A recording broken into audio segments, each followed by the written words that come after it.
నిత్య పూజలివివు నేరిచినను ప్రత్యక్షమైనట్టి పరమాత్మునికి నిత్య పూజలివివు.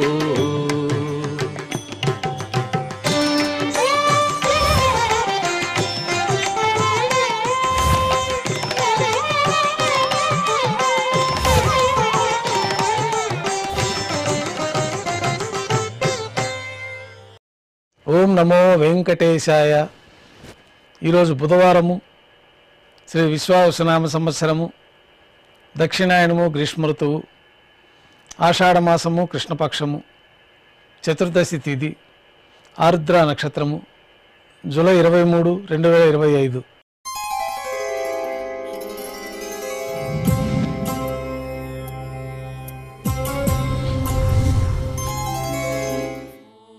మాధ్యాహ్నిక ఆరాధనలో భాగంగా బంగారు పంచపాత్రలో శుద్ధ జలాన్ని నింపుకొని శ్రీవారికి ఉత్సవమూర్తులకు ఉపచారాలు సమర్పించి అష్టోత్తర శతనామావళితో అర్చన నిర్వహించి మాధ్యాహ్నిక నైవేద్యంలో భాగంగా అన్నప్రసాదాలు స్వామివారికి నైవేద్యంగా సమర్పించి భక్తులని సర్వదర్శనానికి అనుమతిస్తారు. ఉభయ దేవేరులతో శ్రీ మలయప్ప స్వామివారు బంగారు తిరిచిపైన వేంచేస్తారు. మేళతాళాలతో ఊరేగింపుగా విమాన ప్రదక్షిణంగా సంపంగి ప్రాకారంలో కల కళ్యాణ మండపానికి చేరుకుంటారు. కళ్యాణోత్సవం ప్రారంభమవుతుంది. పుణ్యాహవచనము, అంకురార్పణ, రక్షాబంధనము, అగ్నిప్రతిష్ఠ, స్వామివారికి అమ్మవార్లకి కళ్యాణం సందర్భంగా నూతన పట్టు వస్త్రాల సమర్పణ, మహాసంకల్ప పఠనం, మాంగళ్యాలకు ఆరాధన, అభిషేకము, స్వామివారి తరఫున అమ్మవార్లకి మాంగళ్యాల సమర్పణ.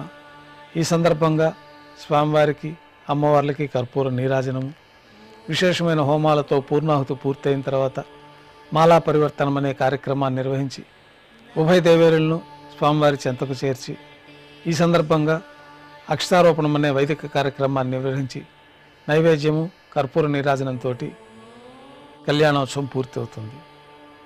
కళ్యాణోత్సవం భక్తుల దర్శనం అనంతరం ఉభయ దేవేరులతో శ్రీ మలయప్ప స్వామివారు మేళతాళాలతో ఊరేగింపుగా ధ్వజస్తంభం వద్ద కల అద్దాల మండపానికి చేరుకుంటారు. వేదపారాయణ నడుమ ఊంజల సేవ నిర్వహించి కర్పూర నీరాజనంతో ఊంజల సేవ పూర్తి అవుతుంది. ఉభయ దేవేరులతో శ్రీ మలయప్ప స్వామివారు ఆలయం వెలుపల కల వైభవోత్సవ మండపానికి చేరుకుంటారు. ఆర్జిత బ్రహ్మోత్సవంలో భాగంగా గరుడ వాహనం పైన శ్రీ మలయప్ప స్వామివారు వేయించేస్తారు. కర్పూర నీరాజన సమర్పణతో గరుడ వాహన సేవ పూర్తి అవుతుంది. హనుమంత వాహనం పైన శ్రీ మలయప్ప స్వామివారు వేయించేస్తారు. కర్పూర నీరాజన సమర్పణతో హనుమంత వాహన సేవ పూర్తి అవుతుంది. పెద్ద శేష వాహనం పైన శ్రీ మలయప్ప స్వామివారు వేయించేస్తారు. కర్పూర నీరాజన సమర్పణతోటి పెద్ద శేష వాహన సేవ పూర్తి అవుతుంది. బంగారు తిరిచిపైన శ్రీ మలయప్ప స్వామివారు వేయించేసిన తర్వాత ఉభయ దేవేరులతో కలిపి శ్రీ మలయప్ప స్వామివారి కర్పూర నీరాజన సమర్పణతోటి ఆర్జిత బ్రహ్మోత్సవం పూర్తి అవుతుంది. సాయం సంధ్య వేళలో 1000 దీపాలతో అలంకరించబడి ఉన్న సహస్ర దీపాలంకరణ సేవ మండపానికి ఉభయ దేవేరులతో శ్రీ మలయప్ప స్వామివారు చేరుకుంటారు.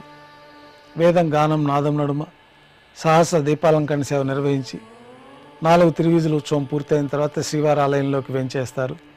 ఆలయంలో నైవేద్యం పూర్తయిన తర్వాత గర్భాలయంలో వేంచేస్తారు. వెంటనే రాత్రి తోమాల సేవ ప్రారంభమవుతుంది. ఉదయం సమర్పించిన పుష్పమాలికలన్నీ సల్లింపు చేసుకొని గర్భాలయాన్ని శుద్ధి చేసి బంగారు పంచపాత్రలో శుద్ధ జలాన్ని నింపి శ్రీవారికి ఉత్సవమూర్తులకు ఉపచారాలు సమర్పించి కొత్త పుష్పమాలికలతో మూలమూర్తికి ఉత్సవమూర్తులకు అలంకరణ జరిపి చతుర్వేద మంత్రాలతో మంత్రపుష్పాన్ని సమర్పించి నక్షత్ర నీరాజనము, కర్పూర నీరాజన సమర్పణతోటి రాత్రి తోమాల సేవ పూర్తి అవుతుంది. తులసీ దళములతో అష్టోత్తర శతనామార్చన నిర్వహించిన తర్వాత రాత్రి నైవేద్యంలో భాగంగా అన్నప్రసాదాలు, పన్యారాలు, దోశ, ఘంటానాదం మధ్య నైవేద్యంగా సమర్పించి తిరువీస నైవేద్యం పూర్తయిన తర్వాత భక్తులని సర్వదర్శనానికి అనుమతిస్తారు. కొద్ది విరామం తర్వాత ఏకాంత సేవలో భాగంగా రాత్రి సమర్పించిన పుష్పమాలికలన్నీ సళ్లింపు చేసుకొని గర్భాలయాన్ని శుద్ధి చేసుకొని బంగారు పంచపాత్రలో చతుర్ముఖ బ్రహ్మ తిరువారాధన కోసమై తీర్థాన్ని సమర్పించి కౌతుకబైన పైన శ్రీ భోగ శ్రీనివాసమూర్తి వారిని బంగారు పట్టు పాన్పు పైన వేంచేపు చేసి ఈ సందర్భంగా దారోష్ణమైన గోక్షీరము, జీడిపప్పు, ద్రాక్ష, కలకండ కలిపిన మిశ్రమము, పండ్లు నైవేద్యంగా సమర్పించి కర్పూర నీరాజనంతో ఏకాంత సేవ పూర్తి అవుతుంది. ఓం నమో వెంకటేశాయ.